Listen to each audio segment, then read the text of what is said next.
Boa tarde, Nita, meu carinho em estar nesse momento te recebendo. Oscar, boa tarde, que bom te reencontrar. Mundinha, nossa companheira do CEAL Brasil, que bom também aqui nesse momento tão difícil para o nosso país, essa oportunidade de estabelecer esse diálogo nessas condições virtuais, mas tão importantes e tão necessárias. Precisamos também dizer bom dia e boa noite, porque nesse momento nós já estamos sendo assistidos por outros países da América Latina e do Caribe, por países da Europa, França, Itália, Espanha, muitos lugares já aqui do nosso país, do Brasil, também do interior do Rio Grande do Sul e de Porto Alegre. Inicialmente, então, em nome do Freirando Porto Alegre e do Café com Paulo Freire, eu, Liana Borges, saúdo vocês, todos que estão aqui nesse momento interagindo conosco, e quero dizer para vocês que essa tarde é uma tarde muito especial. Hoje, enquanto eu me preparava para esse momento, eu fiquei pensando sobre duas emoções, duas vivências, e comparando com experiências anteriores, a minha emoção, apesar dessa condição virtual, a minha emoção de encontrar com vocês é quase a mesma de quando a gente se encontrou, Anitta, no ginásio Tesourinha, tu com o professor Paulo Freire, dezembro de 1995, num congresso que nós organizamos aqui para a educação de jovens e adultos. É a mesma, quase a mesma emoção. Oscar, a gente se reencontrou o ano passado, em muitos dias, na Universidade Federal do Rio Grande do Sul, inclusive para lançar a campanha em defesa do legado de Paulo Freire aqui no nosso estado e em Porto Alegre. Eu me sinto igualmente emocionada sobre essa experiência de hoje. Aí o Oscar está mostrando, né, a logomarca da campanha, depois a gente pode já botar na tela, aqui a Clarinha está no suporte técnico nos ajudando, e também eu fiquei aliviada, porque se nós estivéssemos preparando um encontro ao vivo, uma coisa que sempre passava na minha cabeça é, meu Deus, será que vai chover hoje? E as pessoas não vão conseguir se deslocar para a atividade. Então, esse problema a gente não tem, e isso acalmou um pouco o meu coração. Bom, muito rapidamente, o Café com Paulo Freire, que faz parte, coisa linda essa oportunidade, né? O Café com Paulo Freire se filiou ao Conselho de Educação Popular da América Latina e do Caribe, faz parte aí do coletivo do CEAL Brasil. Nós somos um movimento, Nita, que iniciamos a nossa caminhada muito recentemente. Iniciamos em agosto de 2018, e o Café com Paulo Freire tem como finalidade maior manter o legado de Paulo Freire vivo, defender esse legado, custe o que custar, e fazer o que Paulo Freire sempre nos recomendou, que é recriar esse legado com os pés e o coração fincados na realidade. Nós não imaginávamos que o Café com Paulo Freire sairia de Porto Alegre e se tornaria um movimento, e hoje o café se faz presente já em alguns estados do nosso país, tem muita gente aqui já nos acompanhando, e também se faz presente em 12 cidades aqui no Rio Grande do Sul. Então, assim, é muito legal essa experiência de compartilhar, né, o café com o Paulo Freire, junto com o CEAL Brasil, nesse momento aí vocês estão vendo aí no selo, né, nós estamos nesse Freirando Porto Alegre, rumo ao centenário do nascimento de Paulo Freire, o ano que vem. Então, a gente está aí nessa nessa prévia, nessa preparação ao centenário, e essa atividade de hoje se enquadra nesse contexto. Eu vou passar para a Mundinha, então, para a Mundinha dar as boas-vindas aí em nome do CEAL Brasil, e também reforçar a importância dessa campanha. Muito obrigada por enquanto. Valeu, Liana, que coisa boa te ouvir. Muito legal estar nessa atividade. Oscar, reencontrar Oscar depois de tantos reencontros. Cada encontro tem uma energia diferente, né? Um tempero diferente. esse momento que nós estamos aqui com a Anitta. Anitta, eu, na verdade, convivi pouquíssimo com ela, acho que encontrei umas 3 ou 4 vezes em atividades, e sempre é um motivo de muita emoção, sabe, Anitta? É mesmo? Bom, então, eu sou Raimunda Oliveira, conhecida como Mundinha, né? Estou aqui nessa atividade junto com a querida Eliana, que eu admiro demais também. E eu queria trazer 2 coisas. Primeiro, esse espaço que a Liana já trouxe, né, que é do Coletivo CEAL Brasil, dizer especialmente para a Anitta e para quem está nos ouvindo aí dos vários países e aqui do Brasil também, que esse coletivo, na verdade, ele vem atravessando várias décadas, né, ele foi criado, acompanha o CEAL desde a sua origem, e já viveu vários contextos políticos dos mais diferenciados aqui no Brasil. Hoje nós somos um coletivo que junta mais ou menos 30 organizações das 5 regiões do Brasil, e todas elas com uma entoada formativa na educação popular muito inspirado em Paulo Freire. Então, a ideia de articular essa campanha, de construir essa campanha Paulo Freire, como a Liana já trouxe, vem da natureza política desse conjunto de organizações que compõem o coletivo, né, com um compromisso super grandioso, nessa perspectiva da construção de uma educação pública gratuita e transformadora, né, como um legado grande que Paulo Freire nos deixou, e a nossa missão de seguir com esse bastão, né, passando aí para as novas gerações, nessa defesa de uma educação transformadora, libertadora, né. Então, dizendo isso, também eu atuo na escola, né, de formação da CONTAG, que é a Enfoque, que é uma das organizações filiadas do CEAL, e nessa coordenação do CEAL, nós somos 5 pessoas, um de cada região. O Selvino, por exemplo, que estava aqui, que estava aqui no início com a gente, não é? O João Colares, da região norte, que também já fez algumas atividades te convidando, Nita, que foi a universidade que deu aquele título de honoris causa para o Paulo Freire, o ano passado, né, que você vai lembrar. Então, foi uma agenda que a gente construiu junto. Também o Paulo Afonso, lá do Nordeste, que é de uma entidade histórica, de uma organização histórica chamada Equipe, uma escola também de educação popular, e a Ação Educativa de São Paulo, né, com o companheiro Catelli, enfim. Somos esse grupo de pessoas que animamos o coletivo CEAL Brasil com esse conjunto de organizações, e é um processo muito interessante, né? Então, esse diálogo vai meio que atravessar esse conjunto de experiências, e tendo Paulo Freire como centro da conversa, né, que a gente vai construir. Então, só dizer rapidamente para vocês como que nós vamos organizar a metodologia, como é que a gente vai se organizar nessas 2 horas de conversa, né? Primeiro, nós vamos fazer, cada um de vocês, Nita e Oscar, vão ter 20 minutos iniciais. A gente sabe que é pouco tempo, mas a gente vai tentar se organizar nesse tempo aí, né? E depois, vamos fazer primeiro uma fala mais concentrada, e depois a gente vai fazer um bate-papo a partir das questões que vão ser colocadas no chat, tá certo? Então, nós vamos ter os 20 primeiros minutos, começa com a Anitta, depois com o Oscar, e em seguida a gente abre um bate-papo aí, juntando vocês dois, e as questões que as pessoas forem problematizando, trazendo considerações, perguntas, no chat a gente vai trazendo para o centro da conversa com vocês, tá certo? Então, essa é a ideia. Liana, te devolvo. Bem, então vamos dar seguimento aí à nossa tarde, com muita alegria.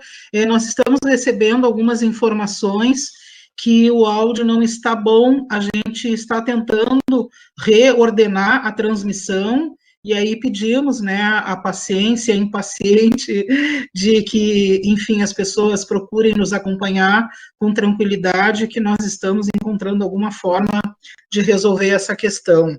Eu vou pedir para a Clarinha, que é nosso apoio, colocar uma mensagem de 1 minuto e pouquinho do Centro Municipal de Educação de Trabalhadores Paulo Freire, que está sediado aqui na cidade de Porto Alegre e que desenvolve um processo de escolarização, de geração de trabalho e renda, de acesso e produção à cultura para jovens, adultos e idosos, né, moradores aqui da cidade, desde 1989. O CEMED Paulo Freire comemorou 30 anos o ano passado.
Muito obrigada, CEMED Paulo Freire, ao mesmo tempo em que agradecemos, né, essa mística de abertura, a gente agradece a paciência de vocês, são muitas pessoas nos escutando, nos acompanhando, eu tenho relato aqui que todas as regiões do país se fazem presentes, educadores, educandos, professores, estudantes de programas de pós-graduação de várias universidades do país, alguns países latino-americanos e caribenhos, vários países da Europa, e por aí vai. Bom, a gente está chegando, então, a um dos grandes momentos, né, esperados nessa tarde de hoje, que é receber a professora Anita Freire. Anita, com muito carinho, com muito amor, a gente te acolhe em mais esse momento de diálogo. Eu vou pedir para a Lilian, que é do Café Paulo Freire de São Paulo, para fazer a tua apresentação, e depois a Lilian passa de novo a palavra para mim. Lilian, tudo contigo. Muito obrigada, Lilian, por ter também feito essa ponte aí junto com a professora Anita Freire. Boa tarde a todos. Estou muito feliz de estar aqui, e eu acho que apresentar a Anita não é necessário, porque todo mundo já a conhece, mas eu gostaria, então, só de reforçar, né, que Ana Maria Araújo Freire, mais conhecida como Nita Freire, é a viúva e sucessora da obra de Paulo Freire. Estou muito feliz, mais uma vez, de estar aqui, participante do Café Paulo Freire São Paulo. Devolvo a palavra para a Nita. Um beijo grande para vocês. Nita, antes de tu começar, Oscar, tu tá sem imagem, volta aí que a gente quer te ver. Nita, vou pedir que a Clarinha coloque 2 fotos aí para a Nita lembrar da última vez, entre outras tantas, que Paulo Freire, junto contigo, Nita, estiveram aqui no Rio Grande do Sul, mais precisamente em Porto Alegre, para matar a saudade aí, né, do nosso grande professor, mestre, grande educador, Paulo Freire, em dezembro de 1995, aqui em Porto Alegre. Temos mais uma imagem, Nita, em que tu apareces junto conosco. São imagens históricas, porque esse momento é um momento histórico. Está aí, Nita, tu com o Paulo, comigo e outras tantas pessoas, o secretário José Clóvis e toda a assessoria da Secretaria Municipal de Educação de Porto Alegre. Não sei se tu lembras, Nita, essa atividade nós realizamos para todos os educandos e educandas da EJA de Porto Alegre naquele ano, e ela se chamava A Educação Popular Morreu? Era um questionamento que nós fazíamos, e um questionamento que para nós não era algo visionário sobre o que a gente está vivenciando agora no Brasil de hoje, mas algo que conta, na verdade, a história que tanto Paulo Freire enfrentou ao longo de toda a sua trajetória de vida, de rejeição, de rechaço, de negação, de agressividade, de expulsão e de exílio, inclusive, do nosso país. Então, não era uma interrogação visionária, mas uma interrogação que nada mais fazia do que constatar a história. E é esse momento que a gente está vivendo hoje, Nita. A gente queria conversar contigo mais precisamente sobre o esperançar como verbo, né? Eu até faço uma homenagem aqui, em nome desse momento. Nós temos no Brasil hoje, Oscar, mais de 1 milhão de brasileiros e brasileiras que morreram de Covid-19, porque nós estamos enfrentando, além da pandemia, o pandemônio do governo Bolsonaro. Então, conjugar o verbo esperançar, nesse momento, especialmente no caso brasileiro, é urgente. Paulo Freire diz assim para nós: não é, porém, a esperança um cruzar os braços e esperar. Movo-me na esperança enquanto luto, e se luto, com esperança espero. Nita, a gente quer te ouvir sobre, então, como vamos conjugar o verbo esperança nesse momento tão duro que o nosso Brasil atravessa e nesse momento que, para nós, é tão urgente e tão necessário o legado do nosso educador Paulo Freire, patrono da educação brasileira. Obrigada, Nita. A gente quer te escutar agora. Muito obrigada, Liana. A Mundinha e Oscar. Ele é amigo de longa data, a Liana também.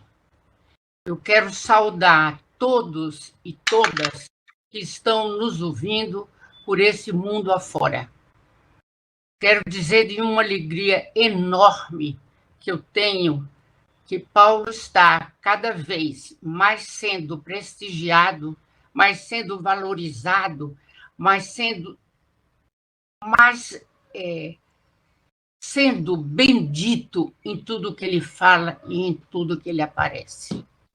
Eu queria chamar a atenção de Liana, que você falou um dado aí errado. Nós não somos mais de 1 milhão de mortos, nós somos mais de 1 milhão de contaminados. Mortos estão em 45 mil. Isso. Milhões. Não, esse número todo. Ato falho danado. Mas a gente até entende que a gente, dando as penadas assim, para quem merece, até vale a pena.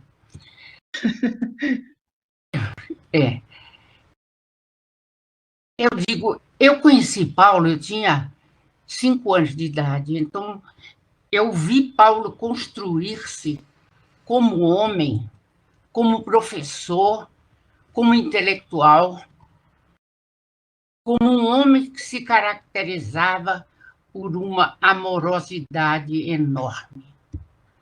Paulo dizia, não me é difícil amar qualquer pessoa, qualquer povo, qualquer raça. Nunca Paulo considerava alguma cultura inferior à nossa. Às vezes eu comparava, não compara, Nitinha, a gente não pode comparar a cultura. Isso que para nós não é tão importante, para eles é muito importante. Então eu aprendi essas coisas todas com Paulo e aprendi que a gente pode ir transformando a sociedade através da linguagem. A linguagem, para Paulo, Paulo dizia, a palavra é ação.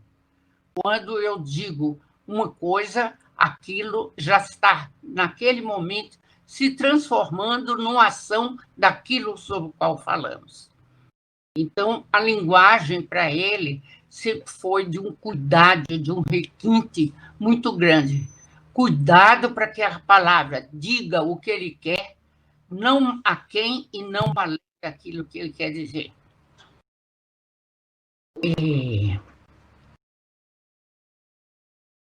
Com esta concepção do uso da linguagem como uma coisa própria de cada cultura, que não é só a língua, mas a linguagem, Paulo dizia a linguagem, o modo do brasileiro, da brasileira andar, o modo de falar, o modo de se comunicar, encontrando-se com o outro, abraçando e beijando, que agora não é mais possível.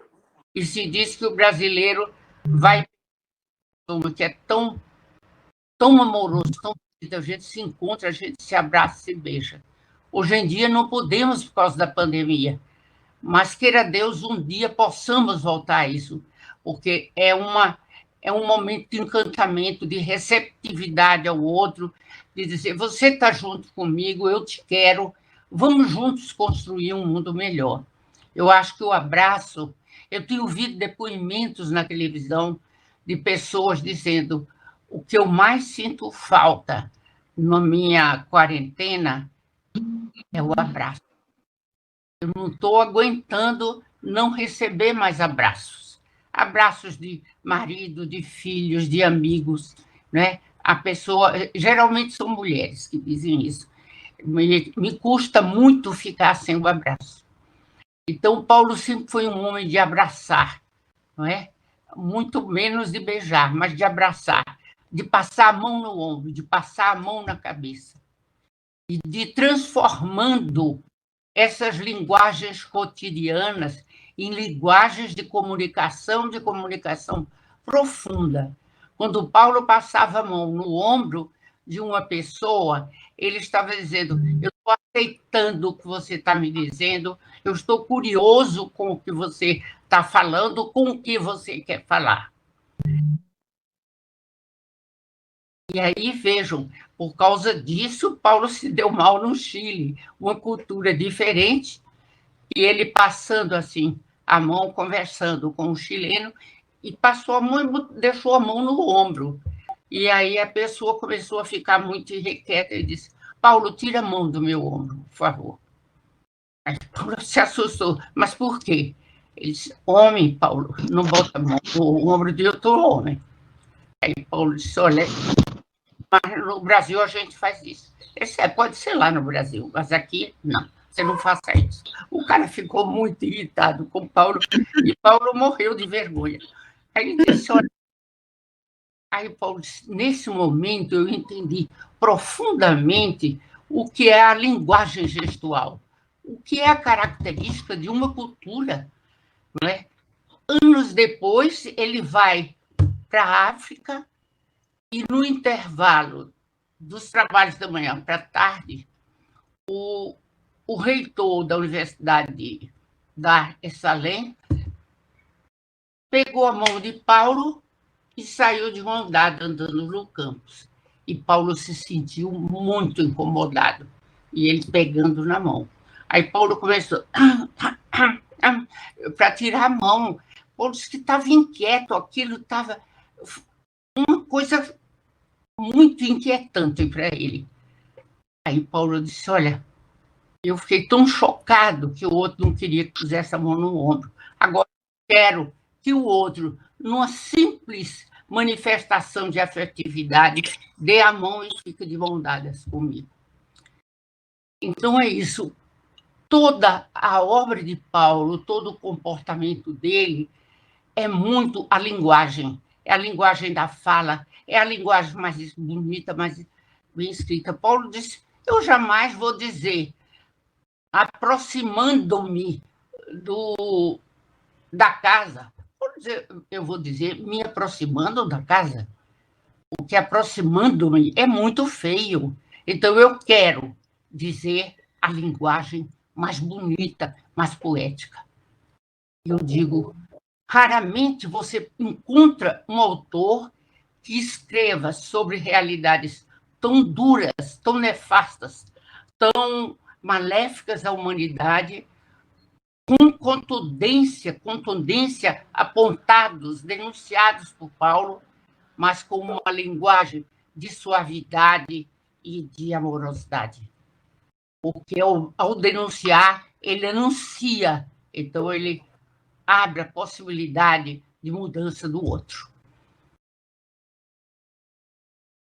Então, a questão da esperança, né? Paulo trouxe conceitos da Igreja Católica. Ele foi muito religioso católico, a mãe dele era praticante diária, e iam à missa todo domingo, confessavam, comungavam, até que Paulo foi se distanciando já quando adulto, por causa, ele dizia, uma incoerência muito grande. Eu ouço os padres dizendo A, B, C, D e praticando D, E, E, F. Quer dizer, não existe coerência entre a prática e a linguagem do sacerdote. Então, ele disse, olha, eu estou me afastando da linguagem da igreja formal, da igreja formatada, mas não da igreja enquanto fé. Paulo teve fé até o último momento da vida dele. E a questão de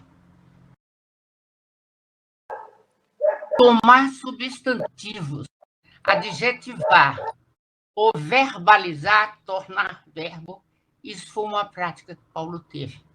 Eu acho que esperançar foi uma coisa muito importante, porque a esperança para Paulo é a utopia, é o que vem, é aquilo que a gente trabalha para que chegue, é um inédito viável, é aquilo que a gente trabalha para chegar até ele. E então, isso implica em ação.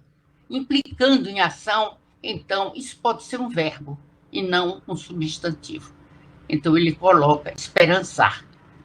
Eu acho que foi uma coisa de uma felicidade enorme, que, aliás, todas as coisas que ele dizia, que ele fazia, que ele propunha, que ele praticava, foram muito felizes, né? Paulo foi um homem que deixou esse legado de beleza, de honradez, de comunicação total com o outro e com a outra. Na comunicação, eu digo, a esperança de, ou eu dizendo, esperançar para que saiamos dessa situação que hoje estamos no Brasil, significa muito mais. Quer dizer, eu tenho esperança que a gente saia desta condição nefasta, acabrunhante, vergonhosa, feia, despudorada, indecente, desonesta, a que estamos sendo submetidas pelo governo desse país. Ontem, eu acho que foi um dia que eu quero marcar, eu estou esperançando que ontem foi um dia que pode mudar alguma coisa nesse caminho que estava sendo levado com toda a arrogância, com todas as prerrogativas, por um homem que se achou, sendo eleito pelo povo, ele podia fazer, dizer, fazer o que ele quisesse, o que ele quer. Não há limites para fazer, e fazer o indecente, o imoral, o desonesto, o desonesto, humilhando pessoas. Então, nós estamos hoje com esse 1 milhão aí, que não é de mortos, né, Eliana? Mas por causa desse comportamento vil que ele tem. Embora se fale muito do primeiro-ministro, que era ministro quando a pandemia chegou, eu tinha uma confiança enorme. Eu esperançava que a gente não ia cair num fosso tão grande de desgraça, de ver gente.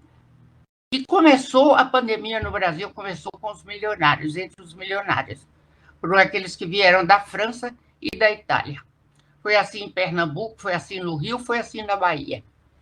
E depois é que isso, com a facilidade de transmissão desse vírus, ele foi indo e procurando quem? Procurando as camadas populares, mais pobres, mais desvalidas, mais sujas, que não tem água e sabão para lavar a mão.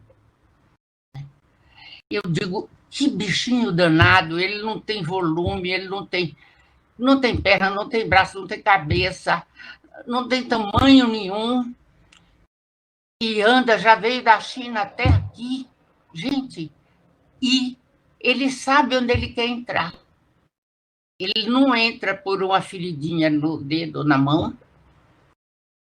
ele tem os canais, os lugares onde ele quer entrar. E ele ataca o quê? Ele entra pelos orifícios do olho, do nariz e da boca, possivelmente até do ouvido, dos ouvidos também, e ele vai direto onde ele quer ir. Ele vai direto ao pulmão, traçalha o pulmão e mata as pessoas. Então, nós temos que mudar a ordem política e econômica, porque não é possível. Eu vi, quando eu fui, o ano passado, fazer uma conferência na Fiocruz, no Rio de Janeiro, a moça que me convidou para ir lá falar, nós chegamos cedo, ela disse, olha, nós vamos de carro dar uma volta aqui dentro do parque, que é muito grande. Então, quando a gente chega no fundo lá dos manguinhos, como chamam, você tem aqui do lado esquerdo, pelo sentido que a gente ia, do lado esquerdo, tinha uma fábrica enorme, moderna, de fabricação de remédios e de vacinas, que se faz coisas que o mundo não sabe fazer, e que se faz lá no Brasil. Se faz aqui no Brasil, se faz lá. E ela disse, olha, eu vou parar, a gente não pode parar muito tempo, porque a gente tem acordos com o pessoal que mora lá. Então, a questão de 1 metro de onde estávamos dentro do carro, você via a fossa, o saneamento não, porque não tenha, as águas de uso de casa, de esgoto que eu queria dizer, passando com todos os detritos a menos de 1 metro da gente, e crianças que vêm de lá e que furam um pouco da cerca e passam por ali e entram na área da Fiocruz. Eles têm um acordo, fazem atividades e então propõem que as pessoas não venham pisando no esgoto, que venham por fora e entrem. Tem algumas atividades educativas, de diversão.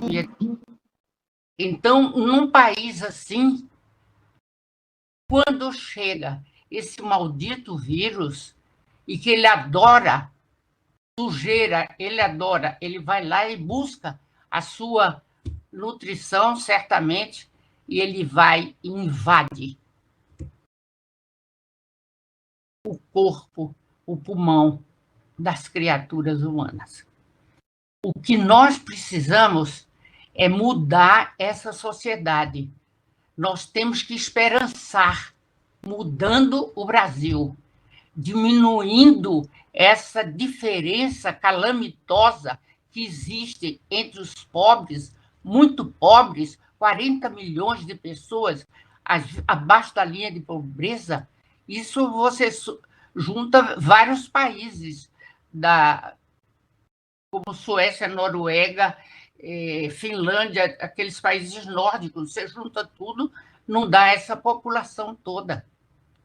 Então, o que nós precisamos é acreditar que a nossa persistência, que a nossa clareza, a nossa lucidez em combater, ela tem que estar acima do medo,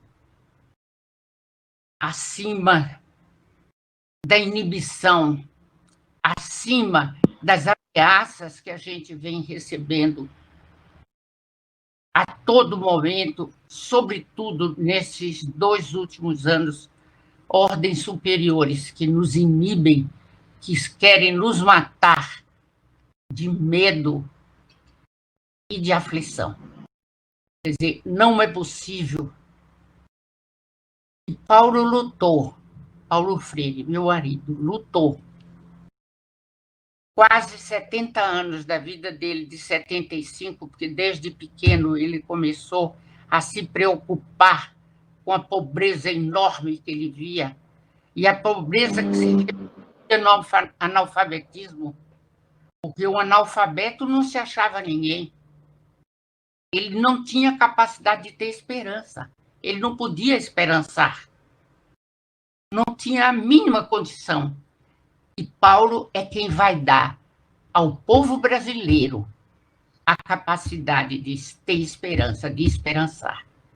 Para mim, não resta dúvida.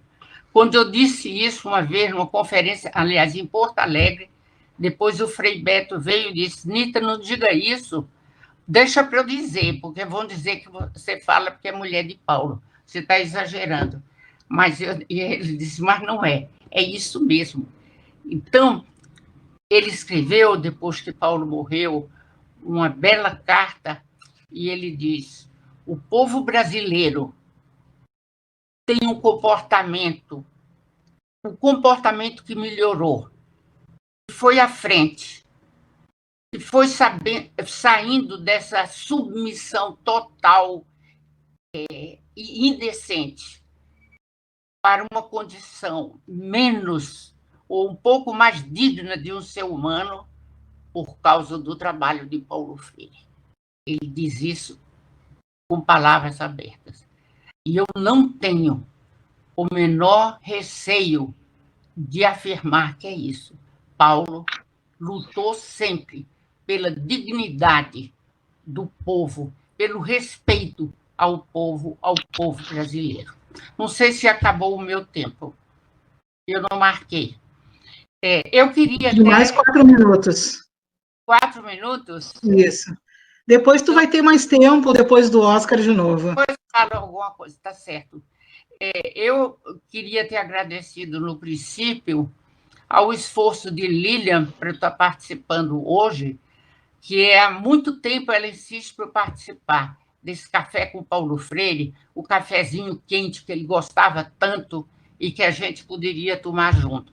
Hoje não podemos nem tomar o cafezinho, é um cafezinho virtual, né?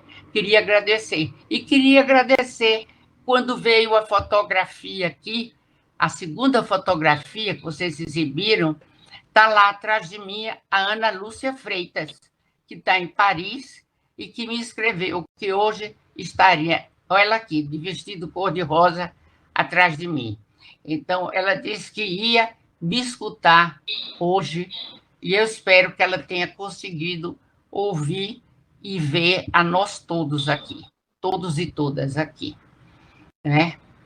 Bem, eu vou mostrar, porque eu estou muito entusiasmada com esses livros de Paulo, que estão... Esse é um livro novo, é uma remontagem da educação na cidade. Está muito mais bonito, mais cuidado, acrescentado, corrigido. Está um livro e tanto, está vendendo até muito. E eu digo, fiz questão, eu disse para as meninas que a capa fosse verde e amarela, porque é outra coisa que eu conclamo todos e todas, vamos tomar o verde e o amarelo. Nós não podemos entregar o símbolo de nossa nação a essa gente que está destruindo a nação e todos e todas, ou quase todos e todas dessa nação brasileira. Então, esse livro é assim, os outros, vou mostrar a pedagogia da autonomia também, estão saindo. Esse aqui é Política e Educação. Vocês estão vendo aí? Não? Ah, tá. Agora, mais para o centro, isso? Estão vendo? Isso, estamos vendo, sim. Tá. Agora, Esse é o primeiro que eu falei. Como é que é o nome desse, Nita? Como é o título? Direitos Humanos e Educação Libertadora. Aí tem um subtítulo, tá? Organização e Notas de Ana Maria e Erasto Fortes. Certo. Tá? É um livro muito bonito.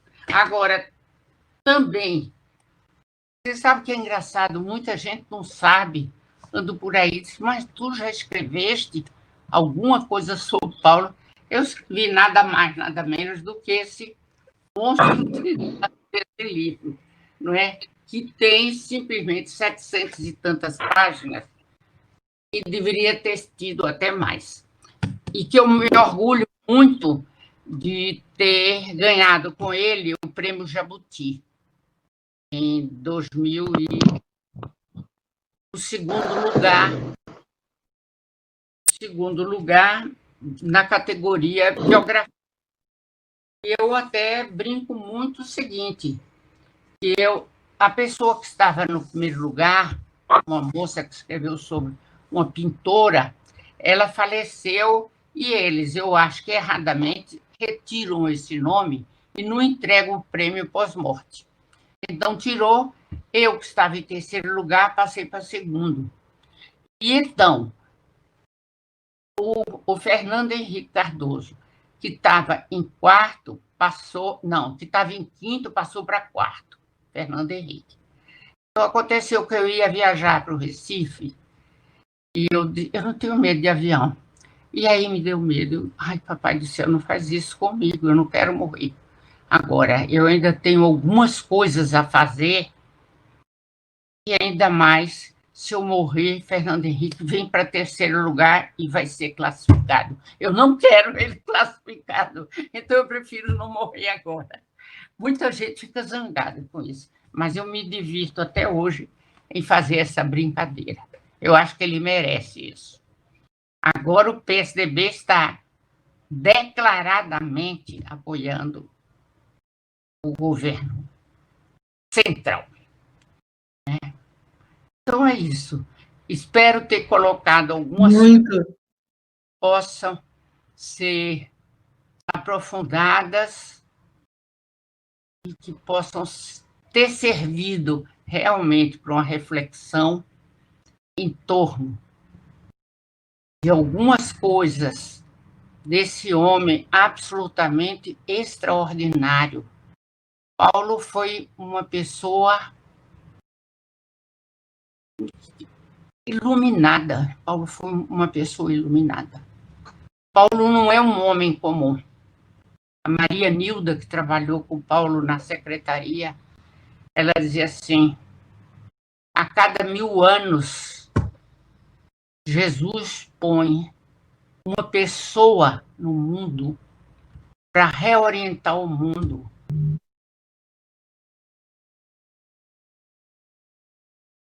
E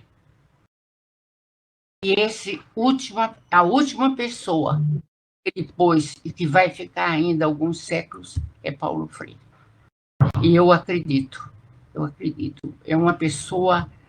Eu convivi disso desde criança, conheci, vi Paulo crescer em tamanho, Paulo Freire crescer na sua dimensão intelectual, e sempre tive fascinação, sempre tive um respeito enorme por ele. E quando convivi intimamente, quase todos os desde que casamos até a morte dele, eu aprendi a amá-lo muito mais. Continuo amando como se ele estivesse vivo. Para mim, Paulo é uma pessoa que não morreu. Ele continua fazendo, inclusive hoje, no mundo inteiro, se lê a obra de Paulo muito mais do que há anos passados. Eu recebi agora a notícia aí de uma revista que publicada na Alemanha, que a Arábia Saudita vai fazer uma reforma educacional e contrataram 3 especialistas em Paulo Freire para dar orientação. E de boca aberta, não sabia. Eu digo, na Arábia Saudita, o que eles vão fazer com Paulo Freire? Espero que sejam coisas boas, sobretudo para a educação da mulher, que lá ainda é uma questão bastante delicada. Muito obrigada a vocês. Daqui a pouco eu entro em contato outra vez. Nita, muito obrigada. A gente quer te dizer que a gente te ama muito e que a gente também ama muito Paulo Freire. Te sinta amada por todas nós, por todos nós, né, do CEAL Brasil, do CEAL da América Latina e do Caribe. A gente quer te deixar esse carinho. Antes de passar para a Mundinha, a Ana Lúcia Freitas, de Paris, te manda vários comentários, depois eu vou te encaminhar. Eu vou ler um deles aqui. Paulo Freire, uma história de vida, leitura indispensável para contextualizar o estudo do legado de Paulo Freire. Obrigada, Anitta, pelo teu trabalho. Ana Lúcia, está te mandando um abraço e um beijo muito carinhoso. O Francisco Rogenildo Dantas da Silva, eu sou o Andarilho de Mossoró, educador popular de Mossoró, Rio Grande do Norte. Então, veja que a tua história, a história do Paulo Freire, não sai de nós, né? E por isso que nós estamos aqui. Eu vou passar para a Mundinha, dar prosseguimento, então, com o Oscar Hara, e dizendo que eu não vou me desculpar, porque eu disse 1 milhão de mortos, porque eu acho que é assim que a gente se sente, né? Nós precisamos reesperançar a partir de cada um dos brasileiros e das brasileiras, inclusive, talvez, aqueles que votaram, né, pelo menos uma parcela dos que votaram em Bolsonaro. Mundinha, a Dedé, que é a nossa companheira aqui, que coordenou conosco a EJA em Porto Alegre, no Rio Grande do Sul. Nita, ela está lembrando, não sei se tu recordas, que lá no teatro, no ginásio Tesourinha, a Dedé conta que em 1995, o Paulo Freire me disse que ele já se encontrava um pouco cansado, que ele falaria em torno de 30 minutos, 40 minutos, e que quando ele cansasse, ele ia me cochichar no ouvido para dizer, agora eu preciso parar. E aconteceu exatamente o seguinte, quando fechou 45 minutos, não sei se tu lembra, Anitta, desabou uma chuva em Porto Alegre, o teto do ginásio Tesourinha é de zinco. Aquela barulheira fez com que ninguém escutasse mais nada. Então, eu fico me lembrando daquela chuva no telhado de zinco e lembrando agora das nossas dificuldades tecnológicas. Enfim, a gente está aí para enfrentar todas as dificuldades para manter o legado de Paulo Freire vivo e recriado. A gente tem a informação aqui que essa gravação ela estará disponibilizada em todas as redes, em todas as páginas, em todos os grupos do Facebook, e as pessoas que estão com dificuldade de ouvir terão a oportunidade depois de escutar a gravação. Vai lá, companheira Mundinha, tudo contigo. Obrigada, Anitta, por enquanto. Isso aí, Liana, obrigada. Obrigada, Anitta. Vamos continuar com o nosso bate-papo, né? Eu quero seguir aqui a dica do Reginaldo, tomar emprestado aí do Reginaldo, a ideia do ser andarilho, né? E dizer que esse rapaz chamado Oscar Hara, ele é um andarilho do mundo, mas que tem uma brasilianidade profunda, né? Nós, aqui no Brasil, muitas das coisas que a gente faz, né, e se inspira para a nossa prática educativa hoje, da educação popular, tem muito da contribuição do Oscar, né? Então, Oscar, ele é muito brasileiro, mas ele é também do mundo, né? E isso é bem importante a gente entender as travessuras do Oscar, né, nessa empreitada aí da construção da educação popular junto com a gente. E, bom, então, eu queria trazer para a tela aqui para a gente refletir, olhar essas imagens. Clarinha, me ajuda aí. 3 imagens para convidar o Oscar a olhar para elas e conversar a partir delas, né? Essa que está na tela agora é uma foto, é uma imagem de 83, né? Uma imagem de quando, junto com Paulo Freire, um grupo de educadores resolveram criar o CEAL, né? Que é esse movimento latino-americano de educação popular, que vem atravessando aí todas essas décadas e contextos de teimosia de construção de uma educação libertadora, não é? Uma segunda imagem, Clarinha, passa aí, essa segunda imagem do Oscar com Paulo Freire e outros colegas aí que ele vai falar, de um processo que eles vivenciaram no Instituto Cajamar, que foi um espaço muito importante para os processos de formação política, não só aqui no Brasil, mas na América Latina como um todo, né? E uma terceira imagem, guarda essas imagens aí na sua memória, Oscar.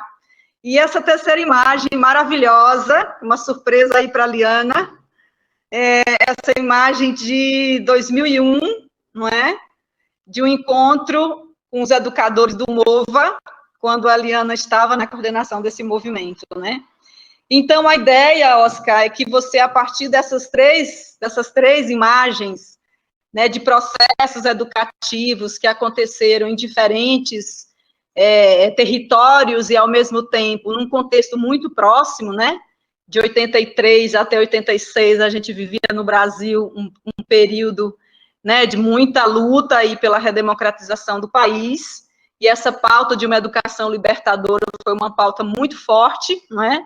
E 2001, quando a gente estava fazendo uma travessia super profunda para viver um processo, né, de construção e aprofundamento da nossa democracia, de experiências interessantes que a gente viveu aí nas últimas décadas de governo popular, né? Então, a questão que a gente quer que você reflita com a gente é a partir dessas três grandes experiências que você viveu e construiu, né? Conta para a gente um pouco quais foram as situações limites que vocês atravessaram, né? E quais são os elementos dessas situações limites que ajudam, que vocês atravessaram, né? Que ajuda a gente entender, construir nosso processo para superar essa situação limite que essas várias, né? Que a gente está vivendo no Brasil de hoje, trazendo muito para o centro essa discussão, né? Da educação popular, articulando com essa ideia do que a Anita já trouxe, né? De que o verbo esperançar, na verdade, constrói o inédito viável, né? Então, como é que você olha para essas três experiências e conta para a gente, conceituando, né, os elementos, enfim. Contigo, aí, Oscar. Bom, muito obrigado, Mundinha, cara Liana, pelo presente deste privilégio de poder estar aqui com Nita, partilhando com vocês histórias e reflexões que são muito atuais, mesmo que tenha uma história pessoal e uma história latino-americana que nos tem juntado em diferentes lugares e que marca precisamente a influência, a importância da obra, do pensamento de Paulo Freire em todos nós e na possibilidade de pensar a educação de um jeito particular, de um jeito diferente. Eu vou tentar falar em portunhol, mais uma vez, tentando me comunicar com vocês. Fico muito feliz deste momento, desse encontro, e essas fotos que vocês colocaram, acho que tem percorrido uma história de um engajamento com o pensamento freiriano, mas também um engajamento pessoal com Paulo, através da minha vida como educador popular, junto com muitas outras pessoas. Sobre a categoria das situações limites, eu gostaria de dizer alguma coisa que é muito perto daquilo que Nita falou. As situações limites são precisamente o elemento frente ao qual é possível pensar ou criar o inédito viável. E a categoria do inédito viável, eu acho que é uma das categorias mais potentes do pensamento freiriano, mas também uma das categorias que tem mais atualidade nesse momento da história, onde a pandemia e também o pandemônio estão criando essas situações limites. Temos que pensar como é que podemos transcender essas situações. Então, eu vou pegar quatro ideias e depois vou referir-me às fotografias. Primeiro, é a ideia de que as situações limites são aquelas nas quais se coloca como que a história já é predeterminada, que não há alternativa possível, e, pelo tanto, o único que queda possível é resignar-se, adaptar-se, ter medo ante isso que é tão grande que é impossível de mudar. E, precisamente, a categoria do inédito viável significa a possibilidade de transcender criticamente, de superar criticamente, problematizando, né, denunciando e criando indignação diante dessas situações limites. Então, esse é um duplo movimento que é epistemológico, ético, político e pedagógico. A problematização, a indignação, a denúncia desse elemento é um primeiro movimento, e um segundo movimento é o anúncio da possibilidade de sua transformação. E nesse segundo movimento, a categoria de inédito viável coloca para nós o grande desafio de não ser objetos de uma história que outros estão criando para nós, mas ser sujeitos que construem as possibilidades, as opções e que façam possível a construção dos sonhos. E aqui eu lembraria muito esta ideia de inédito viável, que aparece em Paulo Freire desde Pedagogia do Oprimido. Acho que é a primeira vez que ele menciona, não sei, Nita pode saber melhor, mas com esse livro, um dos primeiros livros que Nita fez com uma coletânea de artigos de Paulo que não tinham sido publicados e que se chama Pedagogia dos Sonhos Possíveis. Eu acho que tem uma mistura entre essa possibilidade de criar o inédito viável diante de situações limites, precisamente porque significa a possibilidade da construção dos sonhos possíveis. O inédito viável é a construção concreta desses sonhos através de um processo de mudança, que agora também Nita falou. Essa categoria, essa possibilidade de mudar o mundo, de construir o mundo, de sonhar, mas concretizar os sonhos, acho que é um dos elementos mais importantes do pensamento de Paulo Freire, que significa, principalmente, que podemos fazer hoje aquilo que hoje é historicamente possível para fazer possível o que hoje não é possível. Hoje é impossível. Fazer possível aquilo que hoje é impossível. Então, significa a criação de capacidades, significa a criação de cumplicidades, significa a criação de condições e de disposições para fazer essa transformação, para que esse sonho, essa utopia, possa se concretar hoje na história. Mas talvez não pode se concretar totalmente, mas permite construir as possibilidades que essa utopia, esse sonho possível, pode se construir efetivamente na história. Então, eu vou pedir, talvez, Oscar, só um pouquinho, colocar a primeira foto, Oscar. que acho que são situações antes de você mudar, que nos ajudam a refletir sobre isso. Pode colocar a primeira foto? Oscar, antes de você... Tá, pode colocar. Clarinha, coloca a foto lá que o Oscar está pedindo, mas antes de você passar para a próxima ideia, Oscar, dá uma melhorada no teu microfone, Oscar. O Encontro Internacional de Educação Popular pela Paz, em um momento onde tínhamos uma revolução na Nicarágua que enfrentava uma guerra do país mais poderoso do mundo, os Estados Unidos, e que tinha nos mostrado que a revolução era possível. Que essa revolução que existia, e depois de tantos anos das lutas, das ditaduras na América Latina, da ditadura brasileira, depois da ditadura argentina, uruguaia, chilena, etc., Nicarágua mostra para nós a possibilidade de que é possível criar um processo revolucionário. Mas esse processo estava ameaçado pela guerra imperialista do governo dos Estados Unidos, de Ronald Reagan, nesse momento. E se criou esse encontro internacional pela paz, diante essa situação limite da guerra, para criar precisamente uma utopia, um inédito viável de paz, com a educação popular.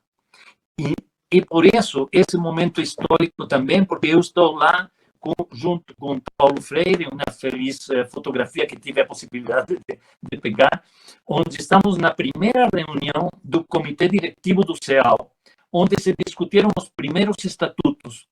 Estava também Carlos Rodrigues Brandão, Francisco Villagrossi, Jorge Saavedra, outras pessoas brasileiras também. E nesse momento foi possível pensar que a educação popular e a unidade latino-americana poderia ser a nossa possibilidade de construir essa utopia nos todos os países da América Latina. Pelo tanto, vivíamos um momento de ameaça, mas é um momento de luta e de esperança. E esse é o nascimento do CEAL, como Conselho de Educação Educação de Adultos da América Latina, que depois foi se articulado como, e agora entendido como, o Conselho de Educação Popular da América Latina e do Caribe. Então, eu queria pegar que esse momento é um momento de muita definição de como um inédito viável a criação dessas condições de capacidade de articulação latino-americana nos permitem agora construir coisas que talvez nesse momento não eram possíveis. A segunda fotografia, se pode passar, por favor, é uma fotografia no ano, acho, 1986, 87, no Instituto Cajamar, com Carlos Nunes e Cida Romão, que ela trabalhava no CEPIS. Nesse momento, que era um momento de briga, como diz Mundinha, um momento de briga pela democracia no Brasil, o CEPIS tinha desenvolvido um trabalho muito importante de educação popular. Frei Beto, Pedro Pontual trabalhavam também nele, Mara Luz, Manzoni, Paulo Mauro, tem uma equipe, Ranulfo Peloso, uma equipe muito legal que trabalhava no CEPIS. E depois de um tempo, esses processos de educação popular, no ano 86, 87, se fossem juntando e se criou o Instituto Cajamar. O Instituto Cajamar tem uma origem muito interessante, porque lá no fora do São Paulo, o local era um motel para as casais fossem a fazer o amor. E depois esse motel foi se comprado e transformado em uma escola de formação, em um espaço da formação política para muitos movimentos. Então, me lembro que Frei Beto diz que este instituto vai dar certo porque tem muito amor lá dentro. Pelo tanto, essa ideia da amorosidade que dizia Nita antes, estive marcando também essa ideia de criar algo que ainda não tinha existido, uma proposta de formação política multiplicadora para as grandes camadas populares, e quantos grupos passaram ao longo do tempo pelo Instituto Cajamar, como um processo que se espalhou por todo o Brasil durante os fins dos anos 80, começo dos anos 90.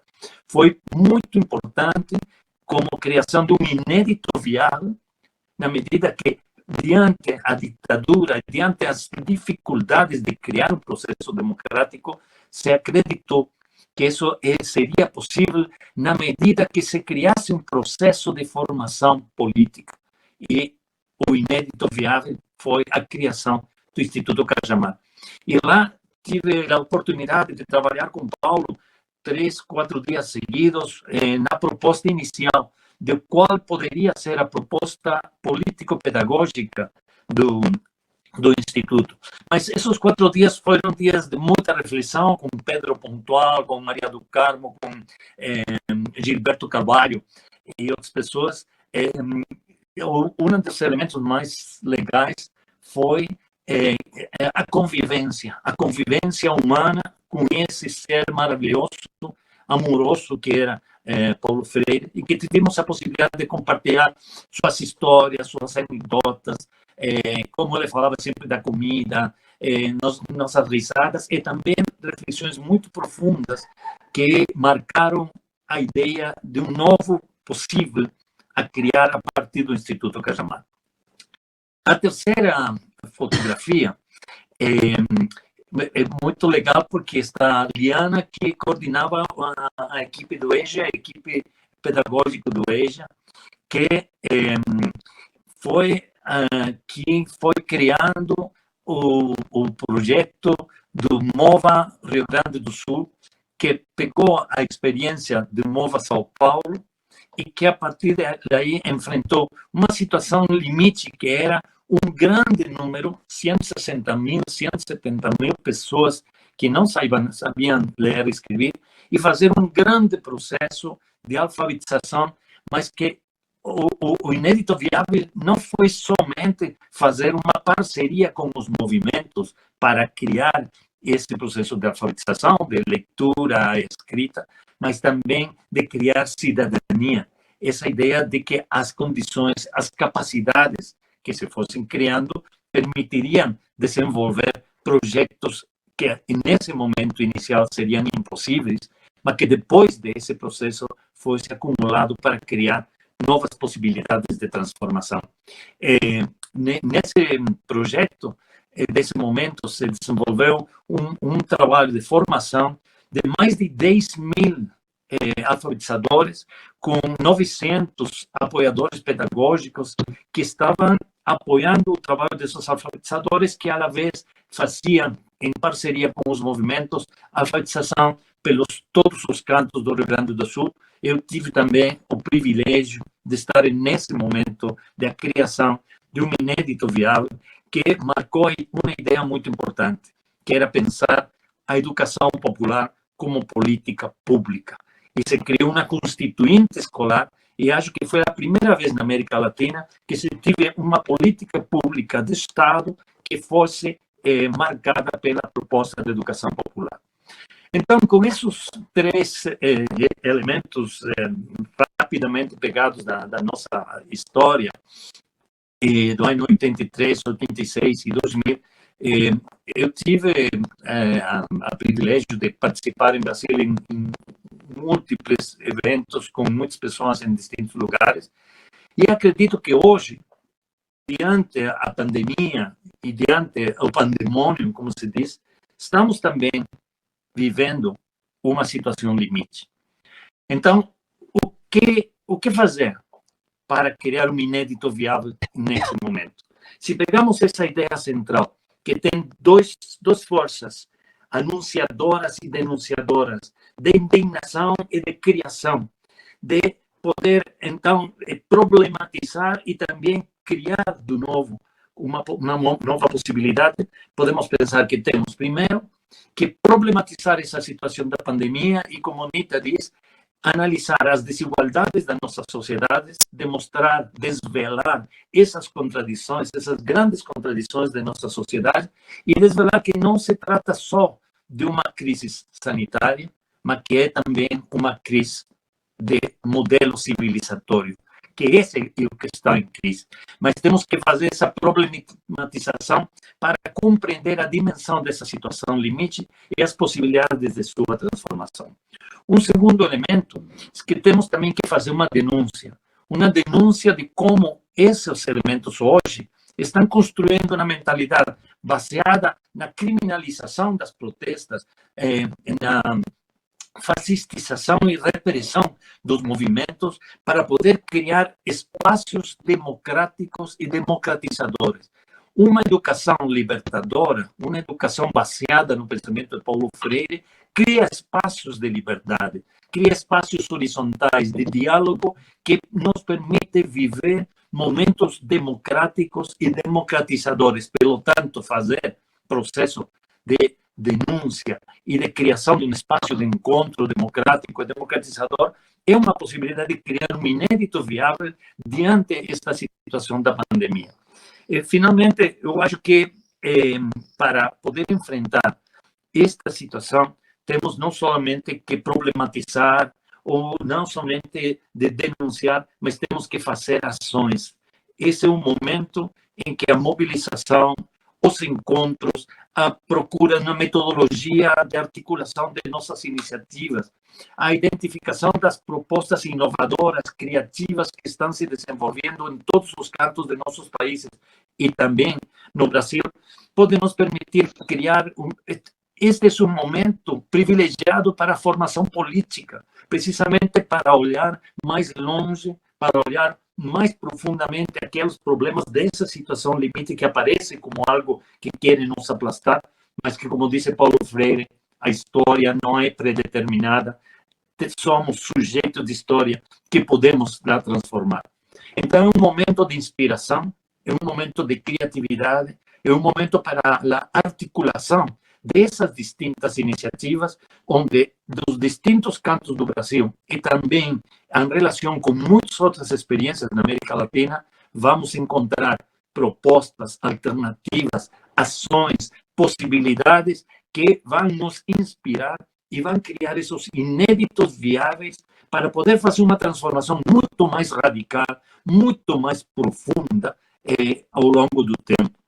A ideia do inédito viável está baseada em que não se trata de um processo gradualista em que um elemento vai somando-se com o outro. Não.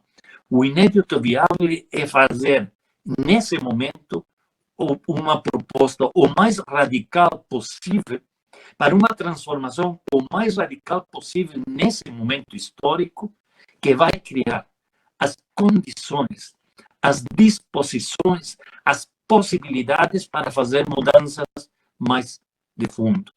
Por isso, não se trata de fazer simplesmente qualquer mudança.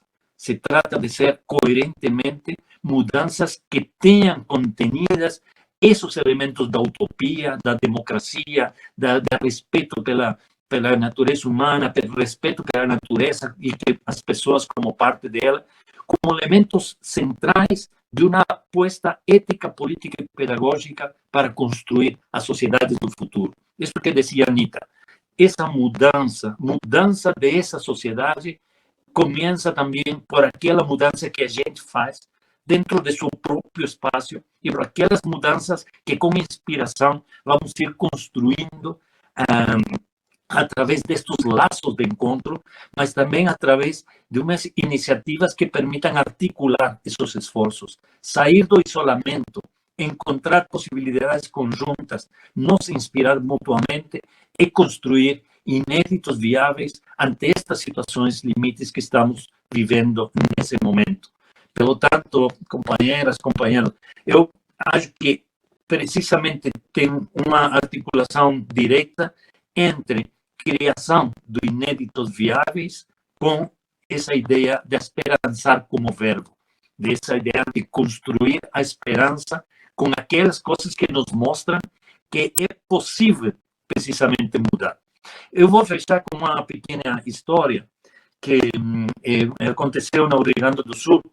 Acho que foi em Passo Fundo, estava com Liana visitando algumas das equipes do MOVA, e tinha uma companheira que se chamava Jane, que nesse encontro fez uma reflexão que já tenho algumas vezes contado, mas que me marcou muito profundamente, uma reflexão muito freiriana. Ela diz, olha, a gente tem que trabalhar nesses processos de alfabetização para que as pessoas olhem que tem que mudar as coisas, que seja possível fazer uma mudança, porque se não tem mudança, o processo não vai continuar. Este é um processo que precisa ser continuado, alfabetização, pós-alfabetização, outros elementos, mas para que tenha continuidade, temos que mostrar, temos que procurar construir mudanças. Eu fiquei pensando que a companheira Jane estava fazendo uma reflexão filosófica muito profunda.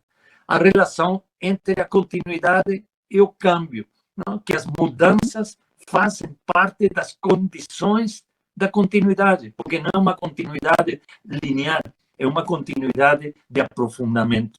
Então, essa condição de mudar para criar continuidade significa um inédito viável. Mas também, ela disse outra coisa muito importante, quer dizer que mudar é possível. E também uma frase que Paulo Freire pega e utiliza em Pedagogia da Autonomia.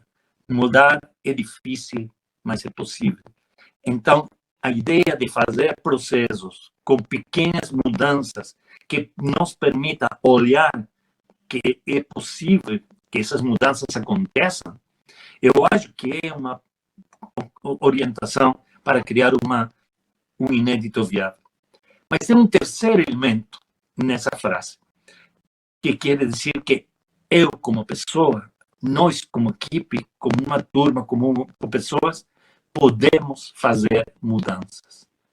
Esses três elementos, acreditar que a mudança é possível mudar e que a gente é capaz de produzir mudanças, talvez sejam os elementos que, desde uma perspectiva de criação de inédito viável, vão nos dar as capacidades, as condições, as possibilidades para construir um futuro, para esperançar, para não simplesmente ter um sonho idealista, mas que esses sonhos, como Paulo Freire dizia, sejam os projetos nos quais se luta.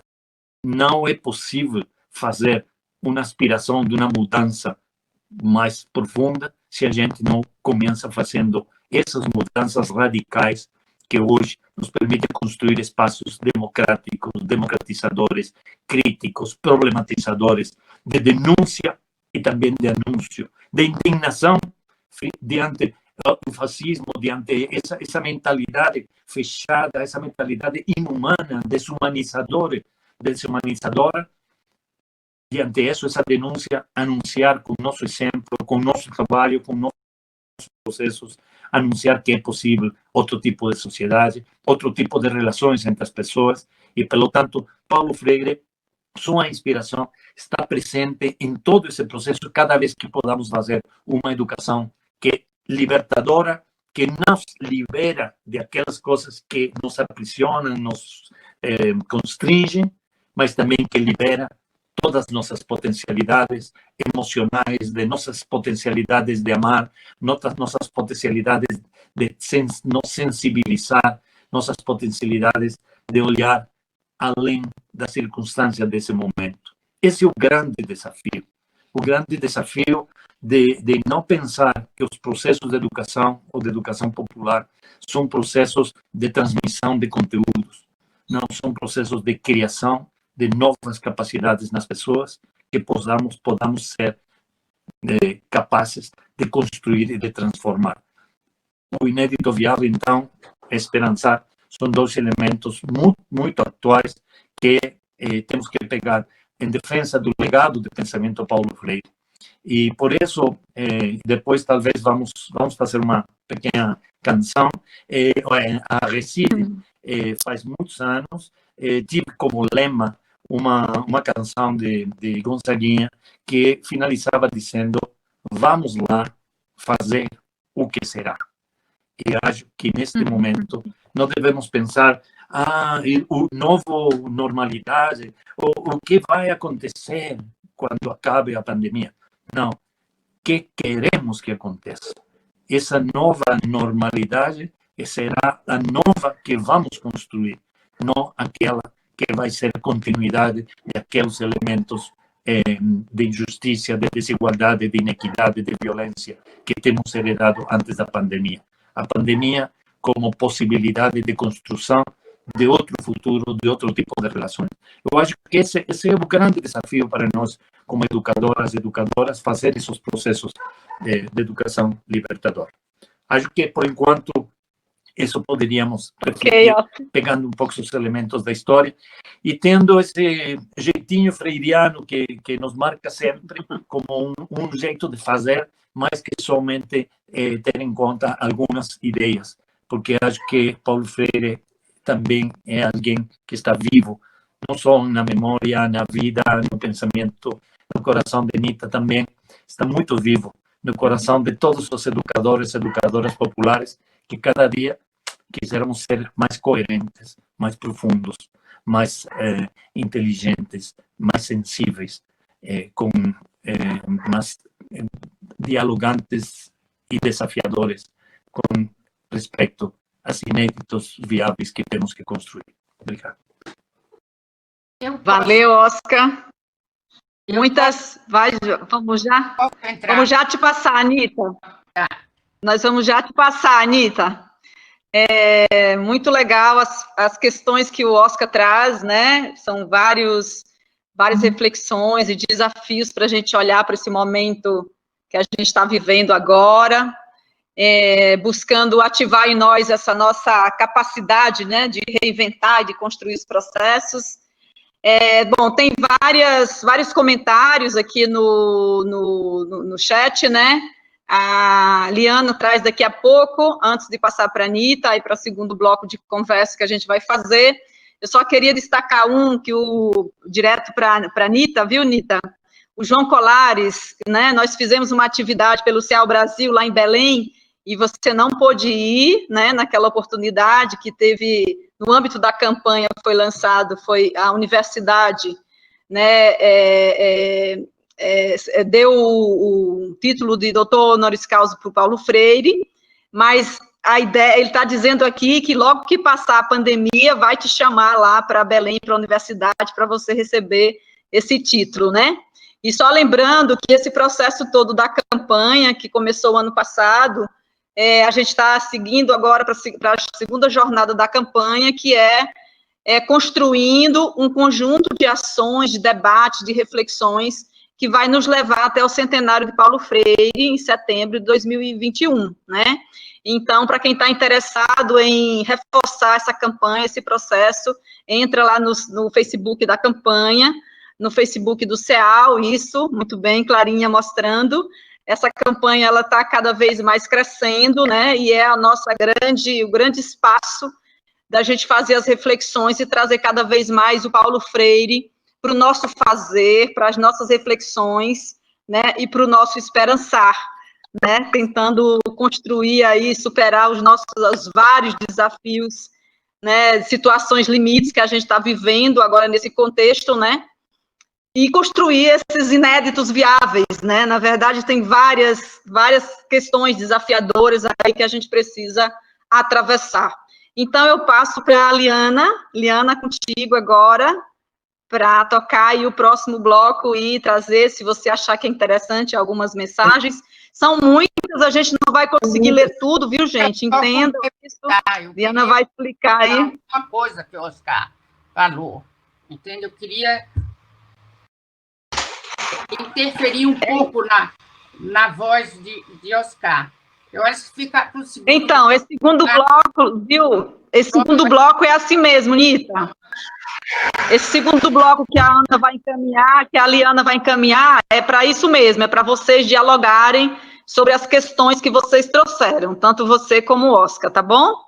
Liana. Eu já vou te passar a palavra, Anita. É só isso que a Mundinha disse, são muitos comentários, então nós vamos destacar esses comentários e encaminhar para vocês dois, para que vocês possam ter a oportunidade de ler os recados amorosos, os convites, os afetos, as experiências que as pessoas estão trocando aqui, pessoas que encontraram a Anita em alguns lugares, pessoas que encontraram o Oscar. Então, eu vou ler 2 comentários só para contextualizar isso que eu estou dizendo para vocês. Cida Oliveira, boa tarde, Anita. A senhora é maravilhosa. Foi uma honra estar com a senhora aqui na Paraíba, na jornada de estudos freirianos do professor Paulo Freire. Não sei se a senhora lembrou de mim. Eu sou a Cidinha. Bom, tem gente do Brasil inteiro, de todas as universidades, vários movimentos sociais. Eu vou simbolizar toda essa diversidade de pessoas aqui mandando recados, através da pessoa do Pedro Pontual, que é o nosso presidente de honra do CEAL. Ele está conosco aqui, nos escutando e mandando abraço para vocês. Todos os cafés com Paulo Freire estão presentes, outras instituições e organizações também filiadas ao CEAL, Manaus mandando abraço, algumas pessoas dizendo que tanto o Nita, quanto o Oscar, quanto o Paulo Freire serviram de instrumento de base para suas produções acadêmicas. Enfim, são tantos recados bonitos que a gente até fica constrangida de ler alguns e não ler todos, mas eu acho que as pessoas vão compreender que o tempo, enfim, não nos favorece, mas vocês vão receber todos eles, tá? Eu vou finalizar com, acho que com um aqui da Nina, Nina Ventimiglia. Apesar das dificuldades do som, somos testemunhas de um momento histórico em tempos tão difíceis, de mais uma forma de resistir e reagir, um tempo de transformação. Então, com a fala da Nina, eu passo para Nita trazer as suas contribuições e dialogar com o Oscar. Vai lá, Nita. Vou lá. Não, quando ele falou tanta coisa do inédito viável, eu queria dizer para vocês o seguinte: Paulo criou essa categoria quando escreveu A Pedagogia do Oprimido. E depois ele não falou mais sobre isso. E quando ele me passa, ele leva as folhas todas na minha sala, carregando como um menino, aquelas horas que ele era uma criança, de uma leveza, de um aconchego enorme. Aí ele chega e disse: eu queria que tu escrevesses as notas desse livro. Aonde você achar que deve escrever, você escreve. Só tem uma que era um movimento lá de Pernambuco, que tinha morrido um parente dele, etc. E aí eu disse: Paulo, eu vou escrever sobre inédito viável, porque você criou e abandonou. E eu acho muito importante. E a partir dessa nota, que é a nota número 1 de Pedagogia da Esperança, até gente da Suíça, imagina, escreveu até me elogiando e dizendo da importância dessa categoria.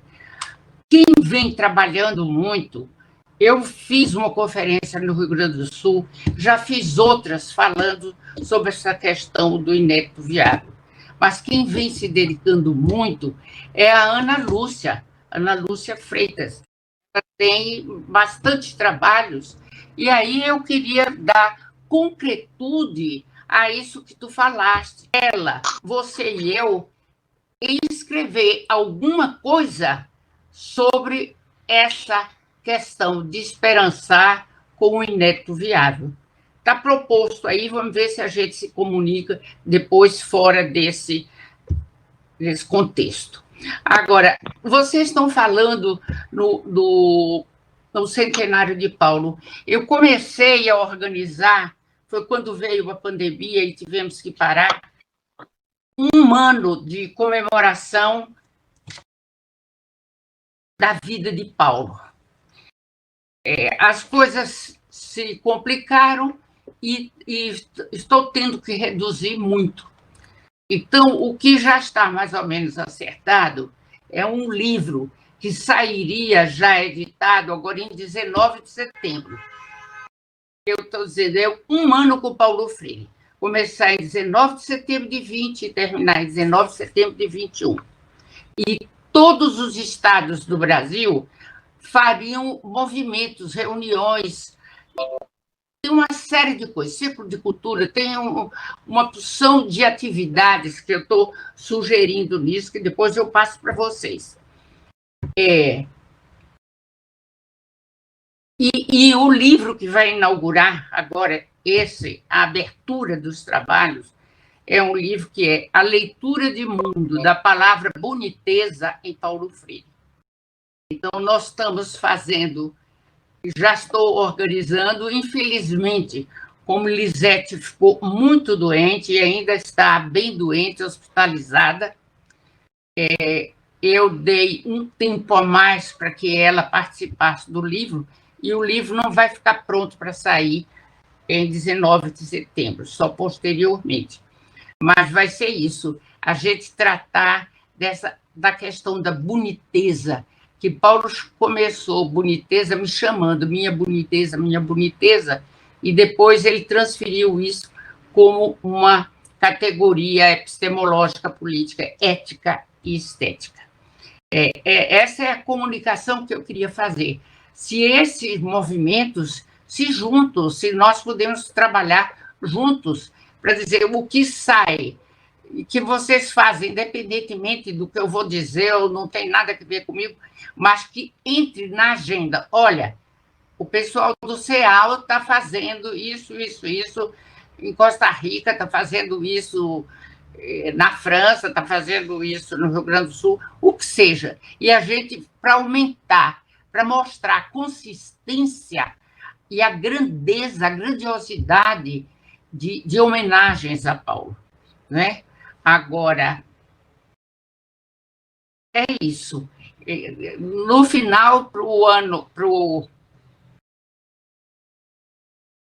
19 de setembro, a gente tem que fazer uma festa muito bonita, e eu quero, já falei com a editora que topou, né, fazer, ela disseram, é um livro que é para colecionador, é um livro que é um livro muito caro, que usa um material caro, capas, etc., papel, etc., em que eu vou convidar algumas pessoas para darem, não testemunho, mas escreverem sobre a teoria de Paulo. Seriam pessoas acadêmicas que dariam a sua contribuição. Então, é isso. Eu já me movimento quanto posso. E vai sair também um livro em 19 de setembro do outro ano, que é um livro que a gente está esperando que vai sair uma coisa muito bonita. E assim, meus filhos de educador. Paulo tinha as fichas, ele anotava tudo à mão, lindas as fichas, linda a letrinha dele, aquilo, tudo. E a ficha de entrevista que fazia com pessoas, uma ficha que ele diz, o rapaz, um argentino que vai ao Chile com os colegas, ele disse, eu antevejo a seriedade da prática rapaz quando ele adulto se tornar, porque é impressionante isso e faz muitos elogios.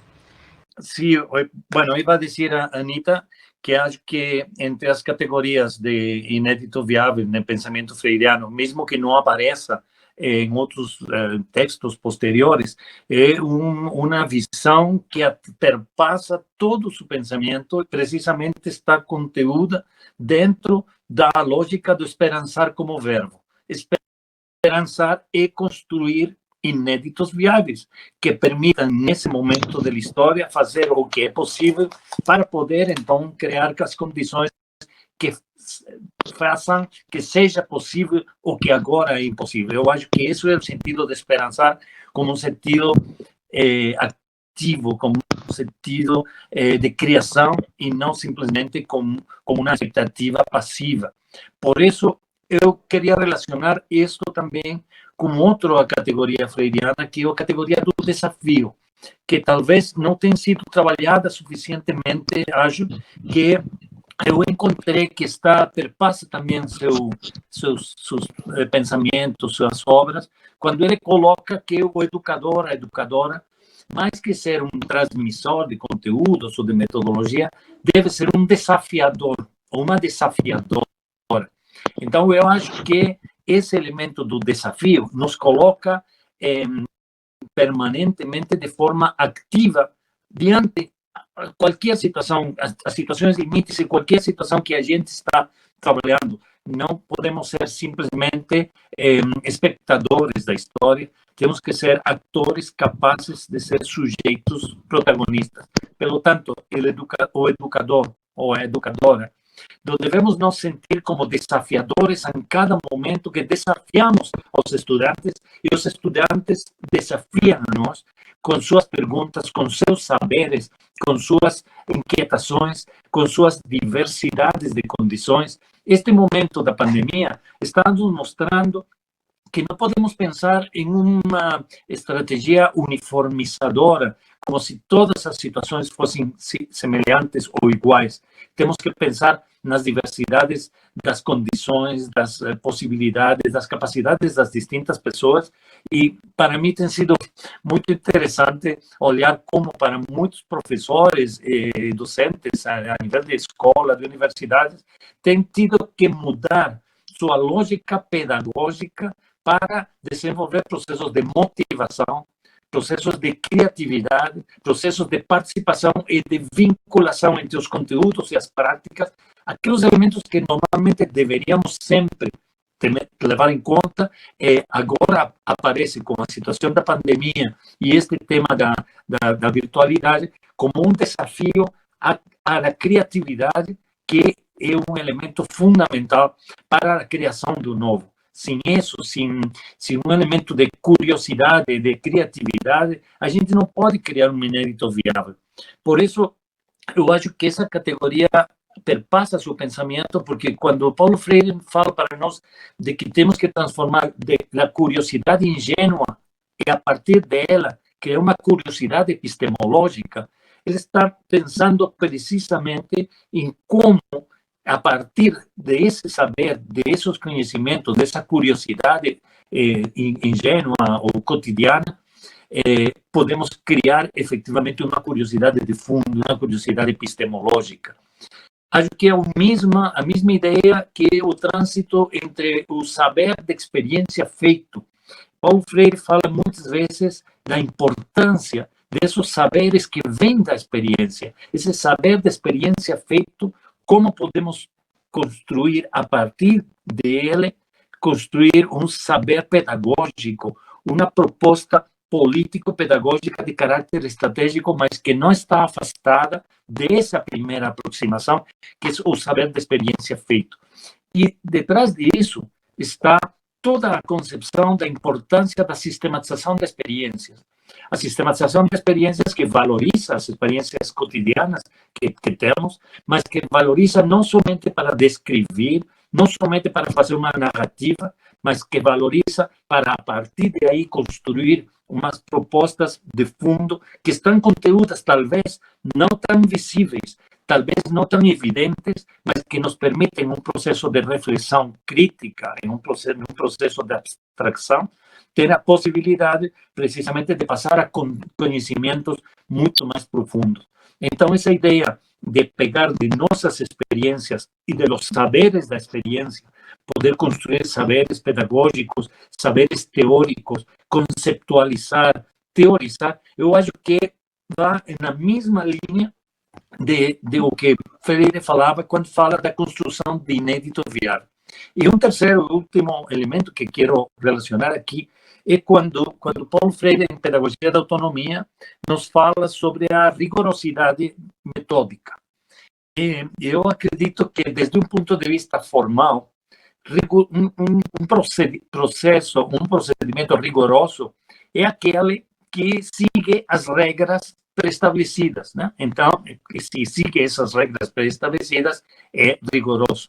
Mas eu acho que, dentro do pensamento de Freire, eu queria dialogar um pouco com Nita também sobre isso, eu acho que ele fala da rigorosidade metódica como o desafio da coerência ética.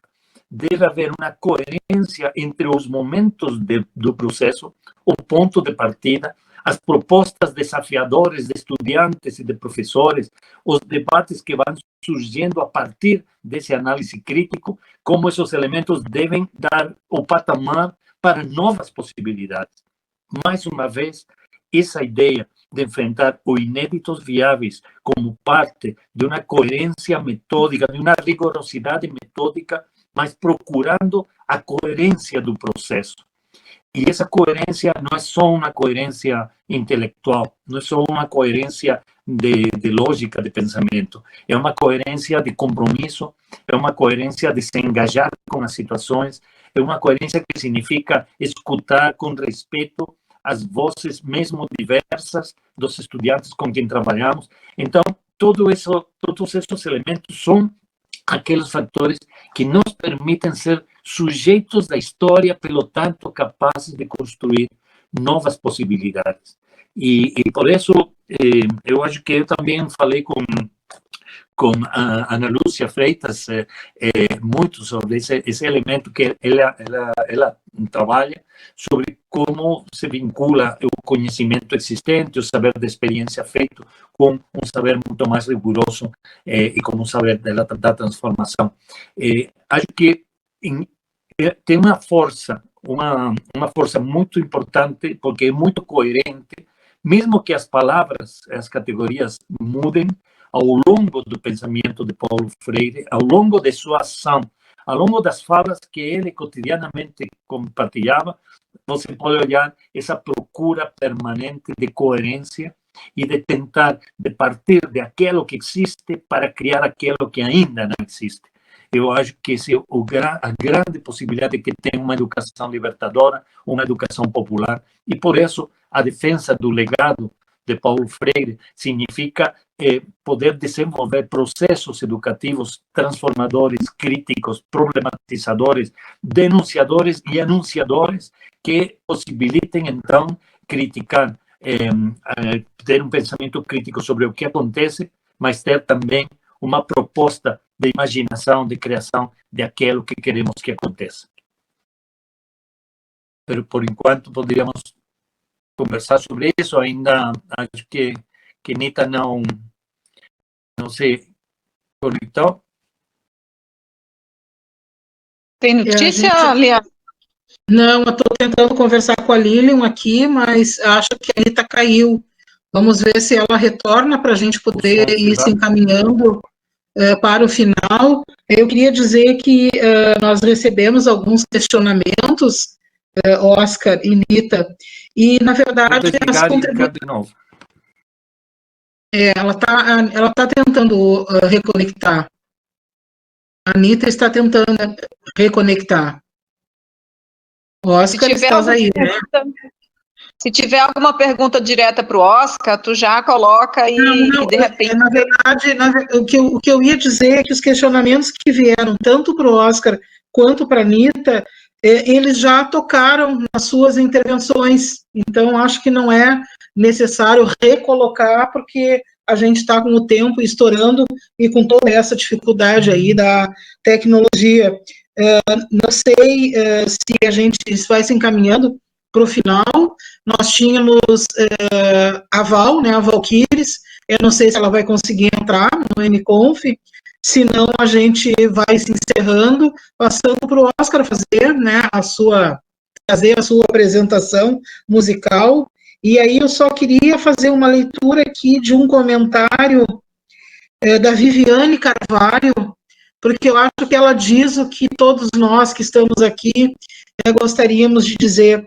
A Viviane Carvalho, ela não diz de que lugar ela fala, mas, enfim, é do Brasil. E ela diz assim, todas essas palavras são de amor, porque só educa verdadeiramente quem ama o outro, quem se coloca no lugar do outro em igual relação de poder, como acreditava Paulo Freire. Valquíris tem que comentar, então? Enquanto a Valquíris entra, o Oscar já está de volta. Eu vou ver aqui com a Lilian se... vai lá, Valquíris, então. Eu vou ver com a Lilian se a Anitta conseguiu retornar, e aí aviso aqui para vocês. Vou passar um dia, então, para receber a Valquíris, que está aí, e o Oscar. Está aí, Valquíris. Liana, pode ser antes da Valquíria? Eu fiquei aí pelo menos uns 15 minutos, sem ver e sem ouvir. Aconteceu com vocês. Então, a Anitta está falando. Hein? Fala, Anitta. Eu estou sem minha imagem aí, mas eu estou vendo vocês e estou ouvindo. Mas eu fiquei uns 15 minutos fora do ar. Eu não sei se aconteceu com todo mundo ou faltou só na minha casa. Acho que na tua casa, mas não importa. Já está aqui conosco. Tá ótimo que tu estás aqui conosco. Fala, Andinha. Liana, antes de passar para a Valquíria, só dizer para a Anitta, viu, Anitta? Você que fez referência a esse processo todo da campanha, né, e de várias outras iniciativas que estão sendo construídas em comemoração ao centenário de Paulo Freire, né, eu acho que a gente pode depois trocar um pouco mais, fazer uma conversa específica sobre essas várias iniciativas no âmbito da campanha. Tem várias jornadas acontecendo em várias organizações, e são jornadas que vai nos levar até setembro, né? Então, pensando o centenário como um processo de debate político, né? E de retomada de várias ideias, de várias questões que o Paulo Freire foi formulando ao longo da sua história, não é? Que foram sendo reapropriadas e reelaboradas também ao longo dessa história, e a gente construir, na verdade, o que você chamou de grande festa, né?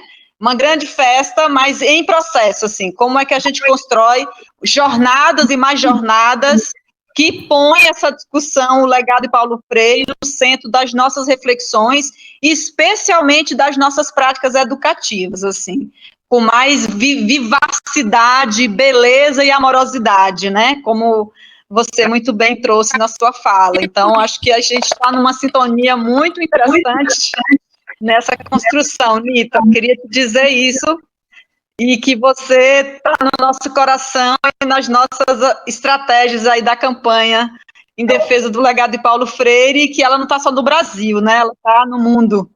É isso aí. Te devolvo, Liana. Val? Oi, tá pronta, Valquíris? Ô, Nita, queria falar alguma coisa, Nita? Não. Obrigada. Então, a gente vai passar aí o fechamento para a Valquíris e depois para o Oscar. Antes de vocês dois, a gente, enfim, se desculpa, né, pelas complicações da tecnologia, da transmissão, mas todo esse bate-papo, esse diálogo está sendo gravado com um áudio com bastante qualidade. Então, logo em seguida, a gente vai disponibilizar para todos os lugares possíveis o link para que as pessoas possam escutar o que a gente conversou na tarde de hoje, tá certo? Enfim, faz parte, né? Não é aquela chuvarada no zinco, mas é a tecnologia que nos pegou de surpresa, apesar da gente ter treinado tanto no dia de ontem e antes no dia de hoje. Valquíris, contigo, e depois a Val passa para o Oscar e a Mundinha encerra. Vai lá, Val.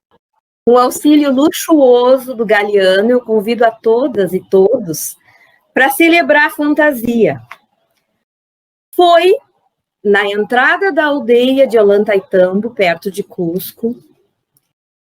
Eu tinha me soltado de um grupo de turistas e estava sozinho, olhando de longe as ruínas de pedra, quando um menino do lugar, esquelético, esfarrapado, chegou perto e me pediu de presente a caneta. Eu não podia dar a caneta, porque eu estava usando para fazer anotações, mas me ofereci para fazer um desenho na mão dele. Me ofereci para desenhar um porquinho. Subitamente, correu a notícia.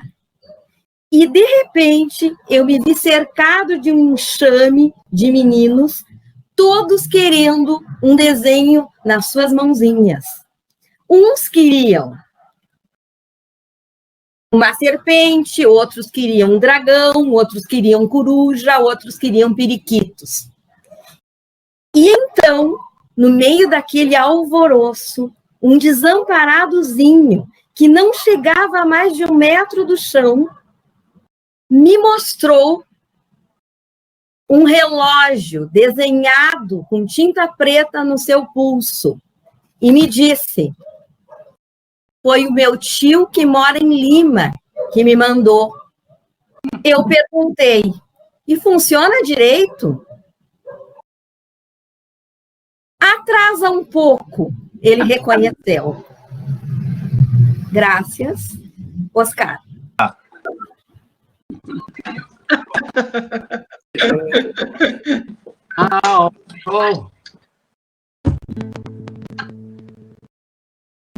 O que faço?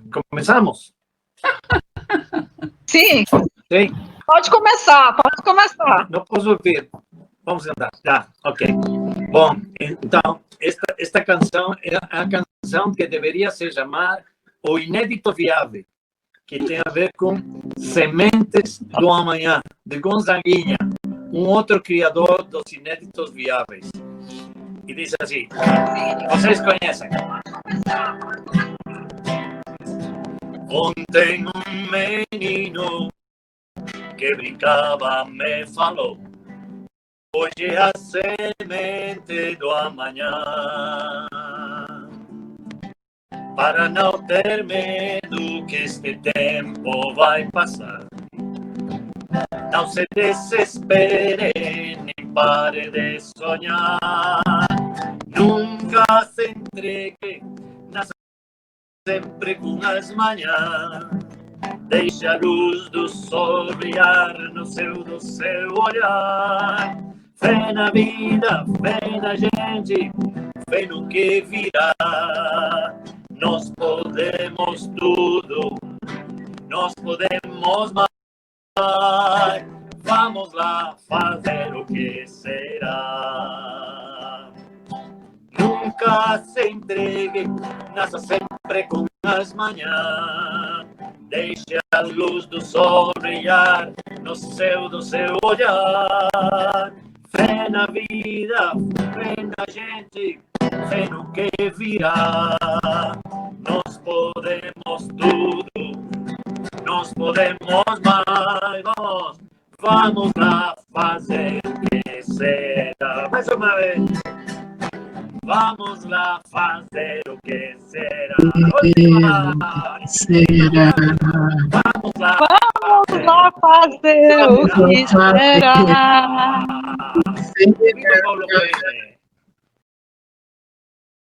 Isso aí, gente.